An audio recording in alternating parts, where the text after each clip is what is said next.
Hello ladies and gentlemen, my name is Andrew Sott and I'm the Emperor of Stomaria. Today I paid a visit to Wayward South to meet King Raoul of the Kingdom of Wayward, and today we're just going to be having a discussion as to how far we have come together as two entities, as two aspiring nations, because for those who don't know, the Kingdom of Wayward was actually founded about a month before Stomaria in May 2019, was it? May 2019, and since then, a few months after Stomaria was founded, we actually came down to Wayward, and you were the first community that we actually reached out to. You were the first aspirant nation, if you like, that we actually visited to see how it worked and what you were doing. I don't know if you want to sort of take us through that for those who don't know about the early days of Wayward. The early days of Wayward. Because Wayward was a community before it was Wayward, wasn't it? There was a community first, and that's what makes Wayward very interesting. Sort of. We weren't founding a micronation originally. We had the community originally, and then obviously as we evolved and we grew, and there were certain aspects of the real world that we kind of wanted to push back against, we took the stance of micronationality. We'll roll with it. That micronational status. So making the micronation and then obviously moving straight into talks about micronations and obviously meeting yourself, that was very new, very fresh. It was right at the beginning. We had never stepped into that before. We had never kind of considered, like I said, I've been very honest about this, in fact, that we didn't necessarily want to have any affiliation with any micronation. That wasn't kind of our thing. We didn't think, oh, let's build a community so then we could reach out to other micronations. Yeah. It was solely a personal, kind of private aspect of our current community. But then obviously, Stomaria yourself reached out, and because you were so close and you were new like us, I felt, yeah, we could definitely benefit from growing together and obviously exploring the idea of micronational stance back then in the beginning. But it's always been a kind of fine line between Wayward of, are we a micronation or are we a community? And it's kind of always been on that verge, and we've got these teeny little reasons like why we are a micronation, but that's not where we stop. We don't stop there. We push on in the real world to do other things that are community based. Exactly, and that's, I think, what is interesting between Wayward and Stomaria is that there was almost like a parallel, because Wayward, before it became Wayward, you had the community, you had the land, you had the idea and the vision, and so when you adopted the term micronation, when you became the Kingdom of Wayward, you already had everything in place. Yeah. And it was interesting to see that play out, because Stomaria, when we were founded, it was just myself and my wife, Empress Samantha. And obviously we allowed ourselves a full year before we even let people become a part of Stomaria, because we wanted to develop it, because we wanted to flesh out our values and objectives, our structure, our driving purpose. And so it was interesting to see, that those two working in parallel, with you just, from the go, just rushing off and doing everything that you've been doing, and then us taking a more of a slow, methodical pace, kind of just gradually building up over time. We dived straight into it, I think, because we already ticked off a lot of the boxes that I felt we needed to tick off to qualify. So when we were talking about, there's this thing called micronations, shall we explore that? When we're going through what a micronation is, or what is expected of a micronation, or through the sort of I wouldn't say the micronational world, because they've got different views, but in the kind of real world setting, what it actually says from the UN of micronational status, because at the beginning we didn't realise that people were just running off doing whatever they wanted with boxes in rocks in boxes, or moons, or we didn't think that was ever going to be a thing. We thought there are actually people out there that are trying to be independent from their countries. They're trying to be something different, unique and alternative. Trying to attain that self-reliance, that self-determination, maybe never being successful in becoming a sovereign entity in their own right, but nevertheless striving to accomplish that. And striving for that great status of... I think that is where the line is between a lot of people, is that some people simply claim sovereignty and leave it at that, whereas there are others that strive for sovereignty. It doesn't matter if they're successful or not, they're actually working towards it. And I think that's the sort of the divide, I think, that I've always found within the wider micronational community. Well, we didn't see this until we kind of stepped more into it. We were going based on the sort of micronational checklist. Yeah. And we're going, well, we have a community, we have this, we have that. Oh, a national anthem, I could knock on that. And I did the national anthem in like a day. The national anthem's never been changed. I wrote it in a day, we sung it, and it was done. And that was that. Flag, yep, we designed the flag, done, that was it. And we just started ticking off these little things that we hadn't done while going, well, we've got that, and we've got that. And the great thing is that we could tick off things that most people, I would say, micronationally can't tick off, like rules and laws that you can enforce, for example. If you don't have an active community or a space where there are people, you can't really enforce rules. And I know that's not a big part of it. I know that it's not a case of let's get everybody into the community so we can then enforce rules on them. But the great thing that we had here as a community was the woodland already had rules. So we didn't have to make up rules or laws like, you know, you can't wear Crocs or you can't play the Backstreet Boys or something like this. No. We didn't have to make up rules. No. We could just go, oh, actually, you know, we've got don't walk on the flower beds, don't litter, don't. So that was already our checklist, and it was the same. Like that was what our woodland code of conduct was. Yeah. So we had that. And then you sort of built on. And then from we that. we just kept building onto it from what we already had as a foundation. So obviously, by the time we stepped into the micronational world and then saw boxes with rocks in them or things like this, we were a little bit like, well, what are they doing? This isn't what we've read. This isn't what we've researched. And I get it, they're having some fun with it, but that is almost harmful to our cause because we don't want to be seen as a joke. What we're doing is a political protest. We're pushing back against things that we don't agree with.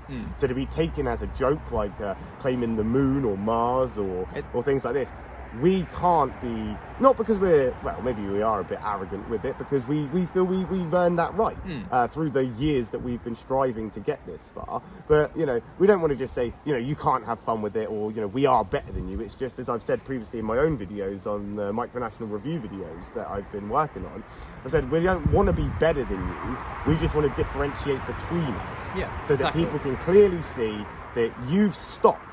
You didn't want to strive for greatness. You didn't want to grow your tree. You have a bonsai tree. And the reason you have that bonsai tree is because you keep pruning it. Whereas Wayward doesn't want to prune its tree. We don't want to keep ourselves small. We want to reach heights, branch out, and, you know, root deep. That's kind of what our whole thing is. And I suppose it's quite easy for a lot of people from the outside looking in to dismiss you if they do put you in the same box as the guy that claims a fictional planet or a moon or, you know, large parts of uninhabited and inaccessible land that they'll never visit in their lifetime. So, you know, it just makes it very difficult for communities, for entities, for aspirant nations like ourselves to progress if people just assume that we're the same as everyone else. You know, obviously to each their own. They can do, you know, do whatever they want. Their rules, exactly. And, you know, it's just a case of Sumerian, particularly as you well know. We you know, are looking to make that differentiation as clear as possible. So you know, look on any of our websites or social media, you won't see any references to micronations or micronationalism or all that jazz. And I think the term micronationalism is also something that has always been played on my mind a little bit, because it's quite ideological in that sense. It's you know, it's like socialism, communism, fascism, micronationalism, like nationalism. Take away the micro, and then you've got more of a, I don't know, not a sinister element, I suppose, but it's just a community, an ism that we're not really aspiring to, but we're not aspiring to be a micronation. We're aspiring to be something more than that. You know, we're actually building a community. We're actually, you know, going out there, buying the land, where, you know, planting the vegetables. You got your solar panels. This was always our kind of issue as well, is that we're not an ism. We don't want to be an ism because, and I'm not saying that there are people like this within Wayward now, but we could have an individual fascist, we could have an individual communist, we could have an individual capitalist, and they could be individual citizens of Wayward, but that would not make Wayward a fascist community. It wouldn't make us a communist community, because that's that one person's idea, that's that one person's view. And like I say, I don't think we've got anybody like that, to my knowledge, within Wayward itself. But if there were, their influence or ideas, or that would never impact or influence us, because we have a bigger goal than a fascist ideology or being communist, so that we can, you know, go down a road of Soviet unionism. We want to be more than that. We want to unite people. We want to bring people together as one people to trade and to basically go back before the Roman Empire, when especially Great Britain or the United Kingdom or this island, before that, when we had tribes of people and they traded amongst each other and primarily lived in peace a lot of the time. And that's kind of the idea. And again, it goes back to those pagan roots of Wayward and where we began. It goes back to that kind of Druid days, the Celtic days, right back when, where petty arguments were resolved around a table or a fire, and there were no wars, and people didn't kill each other on mass scales. Because I'm not naive to think that people didn't kill each other. I just don't think it was orchestrated as it has been now. It hasn't been on such a large scale. It wasn't so industrial. Yeah. And that's a great way to put it. It's an industrialized. It's not a show of honor or strength or skill. It's how many people can you get to point guns and pull triggers. Exactly. Yeah. It's all about the green at the end of the day. Yeah. Leading on from that, I suppose a little bit. I mean, Stomaria is I suppose agnostic at best, in the sense that we're not Christian, we're not pagan, we're not Islamic or whatever else. I don't have much time for religion myself, but from what you were saying about these communities, these individual entities, nevertheless engaging with each other in a sort of formal capacity, trading and building those communities up. I mean, that is effectively what the Empire of Stomaria was about. It's about that union of different peoples, different communities coming together to help support one another, because we didn't always have the same goals, in the sense that Wayward might have some different aspirations to Stomaria in some fields, but fundamentally we are striving for the same thing. We are striving for that greater levels of self-reliance, self-determination. We have various common values based on, I suppose, individual liberty, and the idea that we could try to attain a kind of de facto independence. If we could just buy land somewhere, build up a community, raise the drawbridge, for lack of a better term, if we had to, and just say we are a self-sustained community. Now, this isn't about sort of obviously cutting ourselves off from the outside world in its entirety. There are a lot of people, and I get this a lot, it's like, why would you want to be completely independent? Why, you have to show your passport at your front door and everything. And my argument is always, if we ever got to a point where we were an actual independent entity, I like to think that the border doesn't stop at my threshold of my door. It will expand, across many hundreds or thousands of acres with many hundreds or thousands of people with their own established structural community. Now, of course, you have, like Scotland and Wales and Northern Ireland. They're not independent entities in their own right, so arguably, what chance do we have? But again, the idea is that we are striving for something. We are trying to put in the foundations on which something more can be built on a generational level. Because I'm sure you're the same, that my vision for Stomaria, I don't think in months or years ahead. I'm thinking decades and generations. I'm thinking, how is Princess Eleanor of Stomaria, when she becomes Empress of Stomaria, what position is Stomaria going to be in when she takes it over? How can I help to put her in a good position where she can take it to the next level and pass it on to her children and that sort of thing? I'm sure you have the same for... absolutely. No, a lot of this is... what Wayward bases its kind of principles on is the philosophy that you need to plant trees even if you are never going to sit in the shade of those trees. You need to be able to provide for the future generations, not just now, but in the future when you're no longer here. And the best way to do that is knowledge, and the best way to gain that knowledge is through experience, and the only way to get that experience is if you go out and do it. We've always thought, if we could, as you say, get more land and more land and more land, at what point do you have more land? Because there's some farmers out there that have so much land, if they banded together, they could be a bigger land mass than Wales. They could be a bigger land mass than some counties. Genuinely. So they've got thousands of acres. We aren't naive enough to think that we're going to acquire that tomorrow, next week, next month, whenever, but we're not also stupid enough to think that it's impossible. Exactly. Because it's not impossible. But the question comes down to, what are you doing to attain that? Are you simply just resting on your laurels now that you've got this, that and the other, and go, well, that's it, finished? And this is what we were saying earlier, when a lot of micronations, a majority of micronations, get to a point where they go, I'm recognised now by the hundreds of micronations on Reddit, so I don't need to aspire to be anything more than that. So they don't, even if they've got land, they don't aspire to get more. Even if they've got citizens, they're not trying to encourage to get more.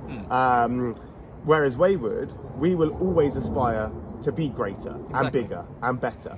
And because obviously we're on Waywoodian soil here now and on Stomarian soil on either side of the fence.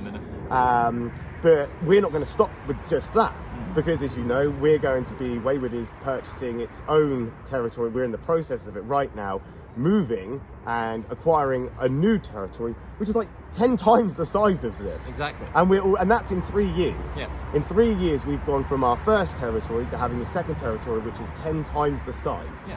In another 3 years, 4 years. Look into the next best thing. Yeah. By the time I'm 60, I could have 200-300 acres. And as I pass that on to my children, and they take over the communities that are living on the lords and the governors and the mayors of Waywood, living in our little settlements across the United Kingdom, across Europe, across the world, all of these little communities, they will inherit that as one would inherit a business. And that's what we see it as, or that's the best way that we can kind of explain micronationalism, or why we're using that micronationalism status to normal people. I say normal people, you know, the worldly people. The everyday people. Yeah, everyday people. The best way that I can explain it is, it's almost like a private members club. We're a private members club. I'm the founder. These are the members. And what they get from the club is this, and this, and this.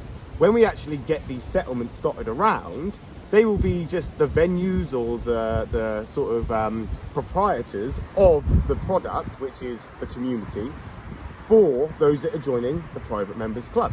And when you hear it that way, you could mistake it for a shop or a gym or a tennis club. Do you see what I mean? Like, it's very everyday when it's explained that way. But as soon as you say, I'm not a manager, I'm a king, or these aren't members, they're citizens, all of a sudden you're crazy. All of a sudden you're nuts. And for the record, not crazy. I mean, crazy. Well, hey, I'm talking for myself. Well, I'm talking about myself here. Yeah. In my experience, people don't tend to continue listening past the fact that, oh yes, I made myself king and I stand under my own flag. Which I think is always a very stupid way to go about it, because ultimately what we are doing is... Revolutions have been caused for less. Exactly, yeah. It's about ultimately self-improvement. It's about learning new skills, about looking after yourself. Again, that's self-reliance and self-determination. It's about... I've learned so much since founding Stomaria about even the most mundane things, like the colour of passports, the size of passports, or the quality of steel, which is the best cutting, which is the strength. It's about understanding things. I mean, I'll get onto it in a minute. I mean, you yourself went on a beekeeping course a few months back. Yeah. The experience that you gain from these sort of things, it's like the bees. You got the beekeeping.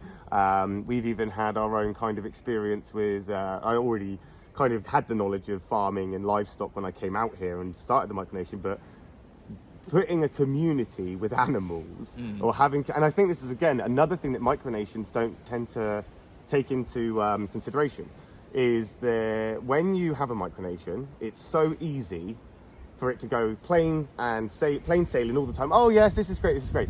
You put a community in your Micronation, add people to your Micronation, have real world residents, citizens and subjects in your Micronation. You're no longer a Micronational manager then, you're a people manager.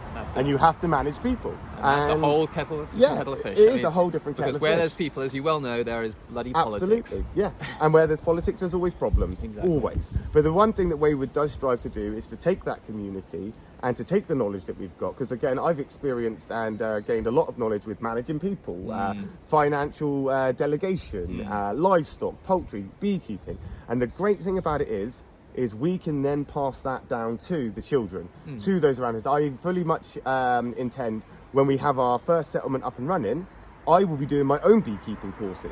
So every Waywoodian will be a beekeeper. Every Waywoodian will be able to look after poultry, will be a butcher. They'll be able to do this, they'll be able to do that, because if we've got that person with the skill, they can teach everybody else. We've even got the Waywoodian blacksmith as well, who, when he moves on site and we can give him a forge, then we can start learning how to make our own horseshoes and things like this. And ultimately, you know, it's maybe not today, maybe not tomorrow, maybe not next week or whenever, but at some point in the future, it may be that the people that sort of prosper and survive effectively are the people that actually know how to look after themselves. I mean, you go say, why would you bother keeping chickens and getting eggs from chickens when you can just go down to the shop? Can you though? But yeah, can exactly. you? But what happens if they? What happens if they don't? What happens if they stop? I mean, people say, "Oh, it'll never happen," and they forget. A couple of years ago, you remember when the pandemic hit, and all the shops were just cleared of everything, Even and people recently, couldn't get essentials. even recently as last year, avian flu stopped egg production and stopped eggs coming through. And people didn't necessarily notice it because they imported a lot of eggs in. Yeah. But if you're in the farming communities and farming circles, then you'll know about the troubles they're having with moving produce, rearing cattle, keeping pigs,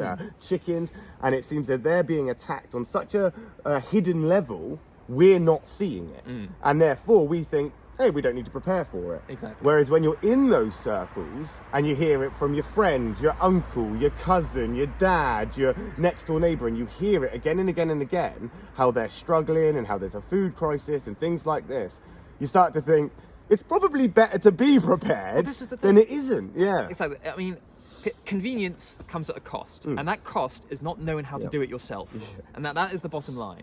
And this is what, fundamentally, this is all about. It's about how do we go out and look after ourselves, take care of our own, to establish a community, yes, with shared values and objectives, but ultimately, how do we attain that level of self-determination and self-reliance in which we can just provide for ourselves if we had to. It's not about shutting everyone else from the outside world necessarily. No, we still want to, go out and get a takeaway or whatever else every now and again. You know what I mean? But you can. It's like you can fly to Benidorm for a holiday. Yeah. You can go to France on a booze cruise. You can go to America and see the Eiffel, not the Eiffel Tower. What's it? The Statue of Liberty. Or go to France and see the Eiffel Tower. Or go to Australia and see the Sydney Opera House. Or go to China. You can experience those cultures. You can experience the art. You can experience the food. You can experience it, and then you go home to your country. That's it. I just don't get why it's so hard for people to kind of understand as it. Long as you just it's not about 100% independence and coming away from it all. It's about being independent in what you need and having the skills and knowledge to be able to sustain yourself if that stuff wasn't there anymore. Exactly. That's the question that we ask ourselves. If the apparatus around us, if the institutions around us weren't there, would we survive? I can confidently say, as of this moment, we would not. We would not. We have the land, we have the community, we have the citizens, but we would not, because we're not in that position yet. But what makes us different from a lot of others is that we are nevertheless taking steps to you are actually closer attain to it now than you were 3 years ago. We have that vision. We know where we're going. We can see the path ahead of us, whereas a lot of others just don't. But sort of, I suppose, leading on from that a little bit, I mean, as I say at the beginning of this video, the Kingdom of Wayward was the first sort of entity that we sort of interacted with, and we sort of built formal relations with. You are our first external ally. In fact, during our first visit, would you believe I gave you some eggs? Yes, yes, back in the day. In the day. And now we're the second largest holder of Somalian silver. You are indeed. And of course, this has been an interesting one as well, because for all the videos or the meetings that we've ever had formally, we've always moved around the woodland as we've gone, and we've been in different places, and showing off more and more of the actual the land. Yeah. But obviously, this is all sort of built up over many years, because I don't think people fully appreciate that. Even if it wasn't Wayward and Stomaria, I would still consider you a very good friend. Yeah. I enjoy spending time. Me and Samantha and Ella, we love coming over and spending time with yourself and Lil and your son Torin. And it's just a nice experience to have that, that sort of that bonding exercise. No, you're right. No, it is, because I think that's another thing that a lot of micronations or communities lack, is when they don't engage on a friendship level. Exactly. They think they are, and I don't want to discredit anybody who has, friends who They're are out micronational. there. Yeah, of course they are. Of course they are. It's just most micronations aren't just popping down to another micronation for a cup of tea. Yeah. They're not just nipping over to nipping over the border to say hello or let the kids play with each other and to, have fun. They see each other once a year at MicroCon, or they may go for a state visit or stuff like this, but they're not on a personal family friendship level as much as I think that Stomaria and Wayward is, because if we both decided, do you know what, forget it, we'll just be two woodland managers and we'll be in the woods, and that'll be that, and we'll forget all the micronational stuff. Our kids would still play together, we would still hang out, we'd still have barbecues, we'd still all do that sort of stuff. And I don't think people appreciate that as much as, we are micronational leaders, managers of people, nations, communities, or, groups, or whatever you label it as, we're still just individuals at the end of the day. Exactly. They have personal relationships that have been built up over, and not just obviously you and I, but obviously our partners as well, the Empress and the Queen of Wayward, Empress of Stomaria and the Queen of Wayward. They talk about us. They talk about us a lot. Yeah, but they have a relationship as well, as much as myself and Empress Samantha, as much as you and Queen Lo. We all have that kind of family friendship element, and that can be seen so much so more in the children, because obviously with adults, even if you were to go to MicroCon or a state visit or a summit or a meeting, you don't know how two-faced someone is or how backstabby someone is. The children don't know the politics. No. So when you see, obviously our children especially, their in this intentions example, are pure. Yeah. So when they play and get along and they're doing, you're having fun, it's because of a relationship that's built up over the time. It's because they know each other personally and they're not, kept away from each other. Oh, come away from those Stomarians. Come away from those elitists over there. Because it's not like that. It is like, as you say, it's community. It's coming together as families, and it's not just our families, the royal families or imperial families. It's also the families of every citizens of our own community, who also make up that kind of group of people coming together. Exactly. People sharing knowledge, people sharing produce and resources and things like this, skills, stuff like that. And ultimately that is where it's going to be going, because obviously from day one since I came to Wayward, we've tried to have as much of a mutual benefit as we can. I mean, I say give you silver for produce, the flag flying up there, that was a gift from us. That was our first flag. It was your first flag? That was our first, not this flag, because that's my big massive flag that we're very proud of. But the first flag, which is a bit smaller, like this one, the small one over here. This is what I put up with. This sort of treasonous activity, this sort of but this is the great belittling. thing. The great thing is that it's not like what people think it is. Oh, Andrew's a dictator and he's going to tell Wayward what to do. It's not like this, and I get this a lot. I even put a video up about it. It is annoying. It is annoying when we have the same ideas, and it is what it is. But it's jokey, it's laughing, it's a good relationship. It's not like, oh no, we can't do that because what will the Emperor say? It's not like that. I think I can say with confidence that I don't think I've ever told you in any way how to govern Wayward, to structure Wayward. Which is surprising, really. What to say in your videos, No. how, make sure you toe the line or anything like that.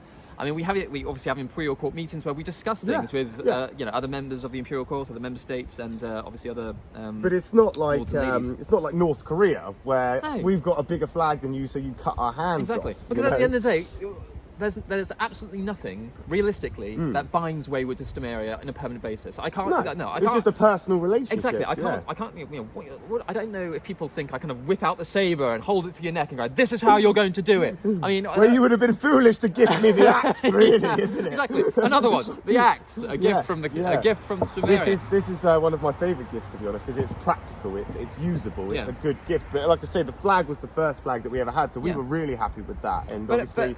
It goes two ways as well. I mean, obviously, we sent you on the beekeeping course. You know how to keep bees. They've got the beehive, so still work in progress with that. But hopefully this year we'll have some honey. But it works the other way as well, because Stomaria, before we purchased southward, which I'll get onto in a second, we didn't have land. So you had the livestock, you had the chickens, you had the produce. You allowed us to utilise that land. As you did for Moreland as well, the Principle of Moreland, for a time. So it's a case of cooperating in a meaningful, mutually beneficial way, and that you can't do it any other way. I think I don't like these mutual recognition treaties or alliances, which are just not worth the paper you need they're to have on. Rapport. You do. You need to have a relationship. You need this. Yes. This is. Yes.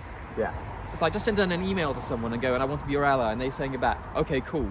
Yeah. I mean, that's the. It's not formal, is it? No, it's exactly. It's not what you'd say as in a business sense. It's not professional. No, exactly. And it's one thing to stand under the flags and have the flags and stuff, but if you're going to manage people on such a scale where you want to build an actual alternative community, you need to have order. You need to have structure. You need to have some kind of routine for people to. And again, it's all voluntary, so they need to have something that they can go, this is actually worth it. Exactly. I mean, Wayward already, we're up to over 30 citizens. Yeah, you got. They've all joined voluntarily. Exactly. Nobody's there like, you will join us. It's not like Rome where we're enslaving the the civilizations as the empire expands. And I think fundamentally that's one of the things that makes us different from every other nation in history. This is not through coercion, intimidation, conquest. As I say, you've got 30, 40 citizens. Stomaria has about 25 at the moment. These are all people that have joined us. Yeah. In most cases, if not all cases, contributing financially on a regular basis in a form of like our version of taxation, if you like. Yes. Because they believe in what we are doing. They want to be a part of that community. They want to see us succeed. They want to be a part of that world that we are trying to build. Yeah. They see the vision. Exactly. They see the vision. They haven't got their back turned to it. They're looking at it and understand it, and they've joined on that sort of premise. And again, some could argue that when the children are involved, it's impressioning them, or it's kind of cultish. That's what we get a lot when we come out in our community gatherings and there's children there. We see children exploring nature, climbing trees, getting dirty, having fun, and just being children. Exactly. You just happen to have a flag. Yeah. But from the outside, because of that flag, exactly, people see that and go, "Oh, they're training the kids to be this, that, and the other, or whatever." They're trying to put their ideas on the kids, and they're trying to make the kids. No, we're out in the woods as a community of people because we're not having a go at you for going to the beach with your next door neighbour's kids. We're not having a go at you because you decided to go to Alton Towers with your sister's cousins, nephews. It goes beyond that, really. Do you know there what I mean? are some people that take them to rallies or campaign or party conferences and things like that. But we're the doomsday cult because we've got our kids in the woods. Because we're teaching the kids how to grow potatoes. Yeah. Or keep bees, or to respect nature, and we're the crazy ones. Exactly right. Yeah. But sort of, I suppose the culmination of Wayward and Stomaria's ties and affiliations. I mean, as I say, you were an ally, an external ally of Stomaria for a long time, up until 2021, the tail end of 2021, when Wayward actually became a member state of the Empire of Stomaria, became an associated state. And that sort of culminated yet again in Wayward actually selling one of the plots that make up the Kingdom of Wayward at this time to Stomaria's imperial family, which again is incredibly mutually beneficial and something it's probably about as impactful as a cooperation as you can get, in the sense that you benefited financially from having the sale go through, and then that money is going to be put towards a bigger plot elsewhere. I mean, it's not the only sum that's obviously gone towards that. There's more coming in, but it contributed to that. Stomaria itself now has land to its name. Which is a matter of pride for us, because we couldn't be allies with the Micronation that didn't have land. So basically, you felt sorry for us and thought, no, go on. We're going to have to give him a hand here. Give him a leg up. But this is what I mean. It did. It really did. Because I was looking for a long time for a suitable plot. And, we have a lot of history here. I love coming down to the woodlands. And we would never have considered that without the history, without the relationship, without the rapport, without us being family. Can you imagine, friends? day one, I came with my little silver coin and you had half a dozen eggs or whatever it was, and we made that exchange. It's like, oh, by the way, I'm interested in buying half of your land. Is that cool? I would have said no. I would have, because there would have been no relationship there. And now what we're doing is we're training the Prince Torren to marry Princess Eleanor, and we're going to get it all back anyway. And when you're gone, Wayward will be superior. Don't. The long-term plan. Huzzah! That would be interesting, wouldn't it? I mean, not necessarily just between Eleanor and Torren, but just in terms of generations ahead. How many people will grow up identifying as Stomarians and Waywoodians or whatever else, and then intermarrying and all the rest of it? Well, we've already had this. We've got Waywoodian children who are what we would see as Waywoodian, because the parents met here. Exactly. And they met together for the first time. They got into relationships. Some of them got married. I don't know if they all got married, but they got into long-term relationships, moved in together, had children, and some of these people have even started lives in new places in some of our own Waywoodian territories and embassies. House Waywoodian families who have got Waywoodian children. Yeah, exactly. So in the future, there's going to be loads of adults or children that are growing up. Being Waywoodian. I mean, Torren was born as a Waywoodian, and Princess Eleanor was born as a Stomarian, because the entities, the communities, they had been established, and they were just brought into the world as. I mean, I always identify Princess Eleanor as the first-born Stomarian citizen, because she was. she, you know, that's how I'm going to increase the population count at the end of the day. We'll just breed them out. But this is the thing, I mean, with our, say, 35 people of Wayward, and that's, say, not all of those are couples, some of those are just individuals. Now, if you had, say, 30 or, say, 25 of those people that were just individual people who then meet partners, Exactly. that's over 50 children. If you had 25 of those Waywardians meet 25 other single people, they then become Waywardians themselves, and then have a child, we've then got an extra 50 Waywardians, all because this is, again, long-term plan. Exactly. By the time I'm 70, 80 years old, looking at passing it down to my own child or my own son, or the heir of Wayward, there's going to be a whole community of children or a whole generation that will know how to keep bees, know how to blacksmith, know how to grow food, know how to keep livestock, be around a whole culture of people and gatherings and events, and be so used to trading and bartering and growing their own produce and being self-sufficient. By the time I have retired, I have no doubt whatsoever it's going to continue after me. Having those Waywardians, having children and stuff like that, being brought into it, how could we not succeed? So by the time I do retire or move on, they're already going to know how to have those skills. They're already going to be able to make use of that self-sufficient side of things. And that's the goal.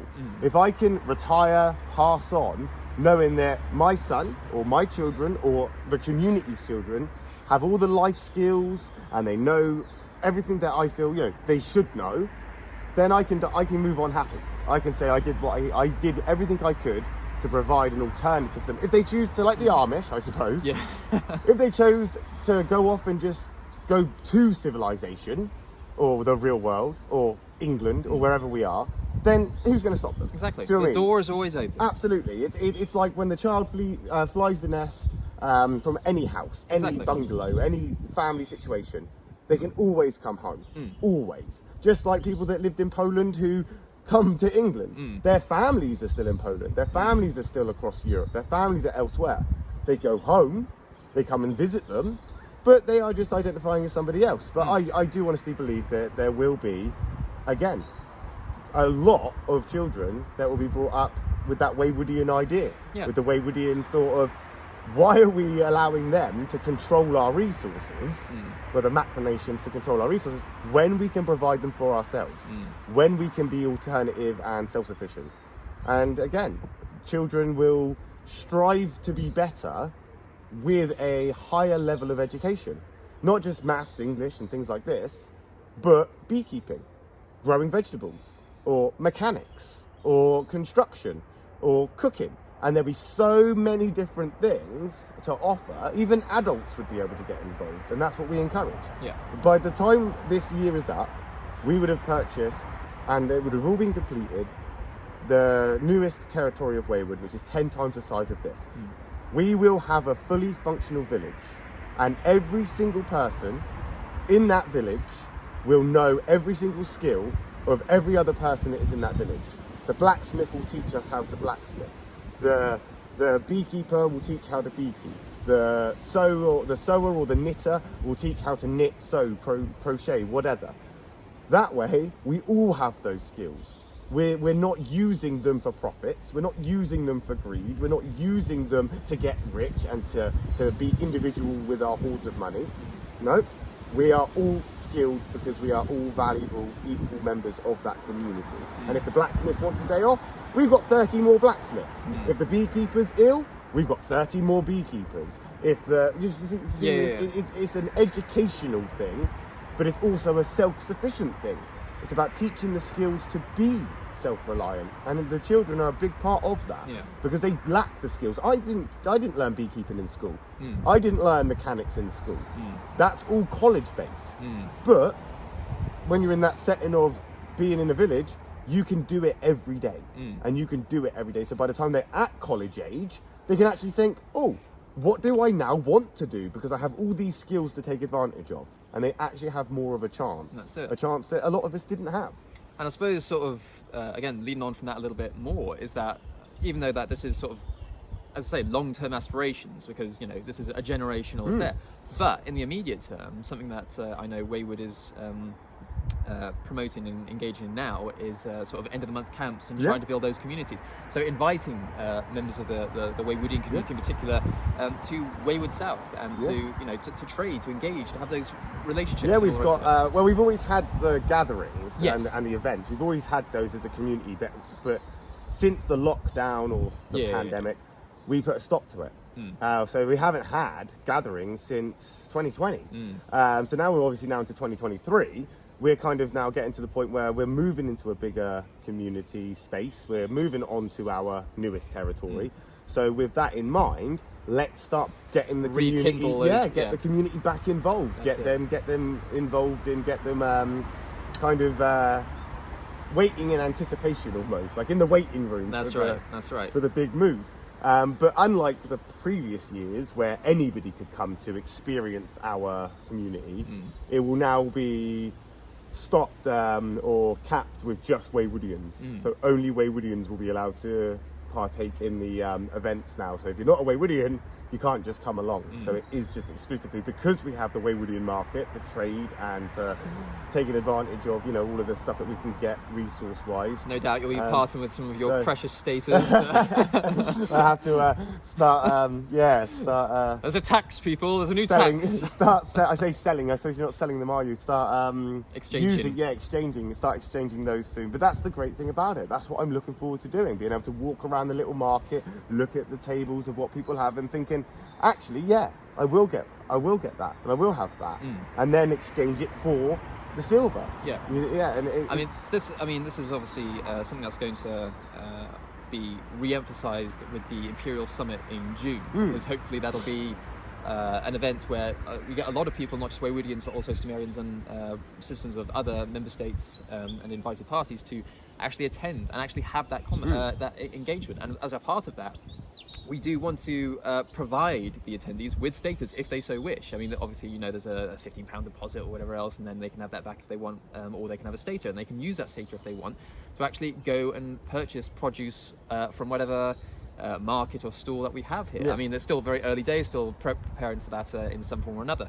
In fact, after we've done this interview, we'll be dressing down back into our everyday clothes and sort of moving some bits about to establishing paths and moving soil and establishing beds and just get everything ready for not just the Imperial Summit, obviously, but for the gatherings as well.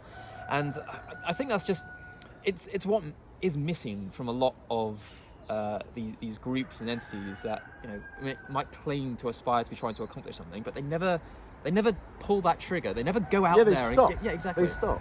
And I think this is just what differentiates groups, communities, entities, nations, whatever you want to call them, like Stomaria, like Wayward, like the other member states within the Empire of Stomaria. We try to set ourselves apart because we're actually going out there and we're doing something. And I think this resonates with a lot of people, which is why we have the followings that we do. I mean, on social media alone, we're now approaching 2,000 subscribers on YouTube, and I know you're just shy of just under 1,000. But you'll be getting that to that point soon. You might be able to monetize your YouTube channel before too long, and like Stomaria, be able to benefit from that stream of income as well. But I think a lot of the problem stems from a lot of people just think social media in its own right is a success, and it is a success. But if you're just relying on that in its entirety, if you're just going, that's what we call influencer micronations, the ones that have got like 22,000 followers, but they're just online. Exactly, that's just all they are. Exactly. It's just online. Even if they've got a territory, even if they've got a flag, they don't aspire for more. Exactly. They're not buying 100 acres to build a village for their residents. I always think of social media as a tool and nothing more than a tool. You can't live in a world based purely on social media, because it just doesn't mean anything. No.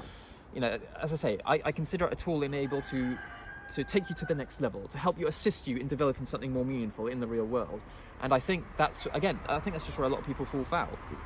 And a lot of people do aspire just to have the biggest following, just to be known on Reddit or Twitter or Discord or whatever else, to have the most followers on there. And it is something to talk about. It's an accomplishment. We aren't shy about saying we have one of the largest followings in those sort of circles. around, and as does Wayward, because I think a lot of people resonate with what we're doing, what we're trying to accomplish, because we do stand out from the crowd, because we do promote ourselves in a way that is trying to be something more, something different. And I think that's the message that we've always tried to promote, is that this is what we're doing. We're not doing what they're doing. And if you're going to find, there are a few gems out there, in like the Micronational community. There's maybe 1 in 100 that I could probably name that are on the same wavelength as us. We're looking at the moment. I know. We are. You have your series, obviously. Yeah, we are going. And again, it's because of that. Because I, not only for my own self-personal bettering of my own micronation, because we do take ideas. When I've done the review, because we've done 3 reviews now. I think only one at this time of doing this interview or this chat. Only one's been released, but I have done 3. And each time I've gone back to my Waywoodians and said, I've been over to this, I've looked at this micronation, they're doing this. We could probably emphasize a bit more on that. We could probably, take it. Like, for example, just recently I've done a video on Obscurium, which is a micronation that they've got. I'll let you see the review. Wayward, Kingdom of Wayward YouTube, Micronational reviews. I'll let you see the reviews. So I don't want to. The link will be in the description. Yeah, I won't give too much away. But they're called Obscurium. Now, one thing that we did take from this was we've always spoken about a time capsule at Wayward, and we've done this way before Micronational sort of becoming a micronation. Back when we first got the woodland, we thought it would be nice to put in a time capsule right back then. That's what, 10 years ago, almost. And it was almost rekindled when Obscurium have done that. They've planted a time capsule. So I've come away and I've gone, we should have a time capsule. So we are using it as educational purposes, but at the same time, apart from that example, I mean, I'm sure there'll be more in the future, because there's hundreds out there. So to say that they're all rubbish, or that, that, like you said, there are going to be some gems, and even if they've got one little thing that I can go, that's a good idea, then, I can be on board with it. It's just, I want to differentiate between them, not because they built a time capsule, and so did we, but because they're not a community striving to do or achieve what we have achieved or what we're trying to achieve for us in the future. They're not. And that's nothing to put them down. It's not slating them. It's not slagging them off. It's just a fact. I mean, for example, in this example, Obscurium themselves, they don't even call themselves a micronation. They're called a microstate. So if we're going down the road of who's a micronation and who's a microstate, then we're differentiating again. There's more divide. There's more, well, they're not even part of this group. They're not even part of the club. They've said that they don't want to be one. And to us, as this community who's using micronationalism for our own reasons, what are we going to be able to achieve by following the footsteps of Obscurium, the microstate? Exactly. What benefit is there to us at what the end of the day? benefit is there to us? And I tell you what, I did notice that sort of that part of the segment, and I said before you even released it that I wanted to make sure that it was in there, and I hope that it's in the future ones. I forgot. I will admit I have forgotten to put it in the extra 2 in the previous 2. I'm disappointed. However, I just fast forward to that. Oh, there's me. Right, because they're not uploaded. They are uploaded, but they're not out there in the public eye yet. I've still got the raw footage, so it won't take too long just to snip it in and then re-upload it. So honestly, that's the only reason I'm watching. That's the only reason. You only watch just so you can see if you're being spoken about. Where's me? That's why I put Stomaria's name in a lot of it. That'll get him over. That's it. I can honestly say that I think I've watched virtually every YouTube video that you've ever put out. Because I find it interesting. There's not many channels out there that actually talk about these sorts of subjects, even those that profess to be X, Y, and Z. They just don't. They don't advertise themselves. I mean, as I say, they'll talk about mutual recognition treaties or sanctions against someone or declaring war or whatever else. But they're not doing this. No. And they're not talking about things that I'm interested in. Well, so far out of the 3 micronations I have reviewed, 2 of them are on YouTube, and those 2 have no content. They have no content whatsoever. Oh, there's no shortage of channels out there, like Micronational. Oh, they do YouTube videos. channels. I'm not saying they don't do videos. It's just when I say no content, they have videos, but the video has no real The first one weather is, reports or the fireworks The display. first one I've done was just kind of like, this is the weather. But you can get that anywhere. There's no micronational individual uniqueness with it. And again, with Obscurium, they've done their own YouTube. But there's no community. They're not going out there micronationally. It's just a guy. And I was a little bit like taken aback when he hasn't even got himself doing any speeches, but the vice president has done a speech for the YouTube channel, and it's kind of like, well, hang on a minute, who's the admin here? Who's in charge here? And again, the third one, not released yet, but it is scheduled, is Lithua. And unfortunately, with Lithua, they've actually got content, but they're not on YouTube. And I would love to see Lithua on YouTube, only because of their stance of the environmental stuff. Yeah, well, so I would like to see they're the trees primarily a conservationist micronation. And I'd love to see the river and the videos. And that's the only reason I would kind of watch something like that, because it's similar to us, they're doing something in the real world. They're not just putting the weather report out, or they're not just sort of sitting there in an office, or, they're like going, hello, ladies and gentlemen, I am at no. They're actually out there. Oh, it's all coming out now. But they're actually kind of, you know what I mean? They're they have content to show, but they don't. And that's the great thing now about obviously being out here, is that over this year especially, there will be more content on our YouTube of not just what we're doing here on Wayward South, but how we're incorporating that with Southwood, and also building our own village in the future. So our content is going to be a lot more outdoors as it used to be. But again, a lot of it, and I'm going to say this again, it is a big thing for Wayward, privacy. A lot of that content is exclusive only to Waywoodians.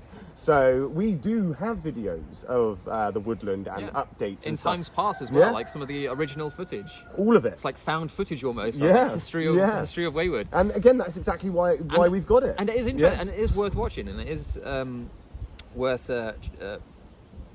from your own personal perspective, I'm sure, worth rewatching to see how far you've come. We watch it every couple of years. Exactly. Yeah. What mistakes were made? How can we improve that? What went wrong there? How can we improve this? We did that right. Let's try that again. Yes. And that happens quite a lot actually. We invent things, or we do things, and then we stop doing them for some reason. We've moved, or we've changed the layout. A year or so will go by, and oh look, the Off-Grid Norseman series, or whatever series it is, or a video. I'll watch that for, a nostalgic sake. And then I see it and go, why did we stop doing that? Exactly. That was a brilliant idea. But yeah, I tend to re-watch them every couple of years or so, the older videos, because I like to see how far I've grown, how far I've come, what naive, stupid things I believed back then, and how experienced and knowledgeable I am now, and also how smart I was then, and let myself get dumbed down over time. And obviously bring things back. Because it's not something you can really challenge yourself on, because it's literally video footage of yourself doing this, that and the other. You can't say, I didn't actually think that, or didn't believe that, because sometimes you forget. I mean, a lot of the content I put on my channel, I'm perfect, so nothing on my channel is, there's nothing to argue really. I mean, everything I say is gospel. But it is interesting to see, how sometimes like your views, your opinions, like they shift and adapt depending on the situation. Like sometimes something will happen and you think, well, actually maybe that's not quite how I view the world now. So you take on that new perspective and you run with that, and then you look back on what you originally thought and you think, why did I think that? Or it's just, and it is hard to have consistency with community. Yes. Because you're not just doing it because you could be a dictator, you could be North Korea, you could say this is exactly how it's going to be, and if you don't like it, fire in squad. You could be a bit like that, and a real dictator. But you're not going to ever be able to get anywhere realistically in that sense, because who, like I say, who are you controlling? Who are you going up against in that sense? It's all about voluntary association at the end of the day. People can come and people will leave, and just as easily people can get kicked out if they don't sort of and because you've obviously got that community there, and you can't just say this is how it is, their opinions, their perspectives are always going to play a part to the building of a community. So when you think, I'm going to have a consistent rule, or a consistent way of doing things, or a consistent culture, you've then got to make the decision of, if people in your community don't meet that standard, are you just going to kick them out, exclude them, and tell them to go away? Or are you going to have to change your own personal opinion or perspective and think, well, there's actually 20 citizens here who all agree, they all live on my land, Exactly. they all are a big part of our community. So maybe we should look at this, maybe we should review this and all the rest of it. And that was one of the big reasons that Wayward founded the Royal Court of the Round Table. Because the Round Table of Wayward is those people that are primarily long-term, consistent players on the board. They know exactly why Wayward was founded. They know exactly the goals that we have. They have a huge part to play within the building of our community. And their opinions matter a lot. So when there are, say, 20 Waywardians all upset and angry, oh, we don't like that rule, or we want a path here because we're not allowed to shortcut because that's a rule. I can then say, okay, 20 people, I'm going to go over here and talk with the 6 people that have been here from the beginning. What do you guys think? And when they say, well, we can see their point, we can work together to make a decision. But if they was, well, like it or lump it, then that's the way it is. Or just have them executed. No people, no problem. No people, no politics. But realistically, you can't have consistency if you're building community. You need some kind of structure to filter it, and that's what our round table is. Well, I suppose the round table, I'm not actually sure when it was founded, but it's quite similar, I think, to the Imperial Court. As you well know, you sit on, I think, probably every meeting that we've ever had. I wouldn't miss it for fear of persecution. Don't want to get persecuted. But it's like for us, it's an advisory body. It's just like, ultimately the final decision when it comes to the structure and direction of the Empire of Stomaria, it is down to me. Because, the Emperor of Stomaria, kind of, it's in the name. It's in the name. But it's always good to have different perspectives and different ideas, flow through. Sometimes those clash. Even if they are Waywardian ideas and stolen. Oh, I give credence where credence is due. I think the charity initiative, I think, is something that I borrowed from you. But to be fair, everything else was spontaneous, though. I will say that it is just purely coincidence. It really is. It is. Yeah, it is. But I take the charity initiative thing. I gave you your credence. I gave you your credence. I gave you your damn due. right you did. But I mean, I say time and again, who twisted your arm to get you on Patreon? I mean, that's basically, and you're moving everything onto Patreon, and that's who your citizens are. I mean, you're welcome. Actually, in my next video called Why Wayward is on Patreon, we actually take the credit from you and give it to somebody else. Oh, okay, fantastic. Because Wayward only joined Patreon, not because Stomaria advised it, but because other Waywardians had previously mentioned it, and Stomaria was there to offer assistance. So we already had the idea, but I never went through with it. But when you came along, it made it easier, because I could say, oh, hi Andrew, how does this work? How do I do that? And of course it then took off. But again, like all great ideas, we come up with them ourselves. You're rewriting history right now. Technically, no. Technically, a couple of people did say back in the day to get on Patreon, and I said no. Well, I remember you saying though when I mentioned it as well. But it is worth doing because it's just I know it's a third party and all this. It's just so much more convenient and easy just to go. That's where you become a citizen. Join there, and then if they prove their salt, if they want to get more involved, they'll get in touch, and then you'll get them aboard that way, and that's the way we operate. But again, if you are interested, the next video, Kingdom of Wayward, why absolutely. Wayward uses Patreon, links below. You will find all of the links and the details to the Kingdom of Wayward's social media, including their YouTube, as well as the other member states of the Empire of Stomaria. If you do want to become a Waywardian citizen, a Stomarian citizen, we have I don't think a lot of people understand this, but we have different citizenship not criteria is what I'm trying to think. People can become citizens of Stomaria and Wayward, or multi-citizenship. It's like a common citizenship policy, but also the other member states.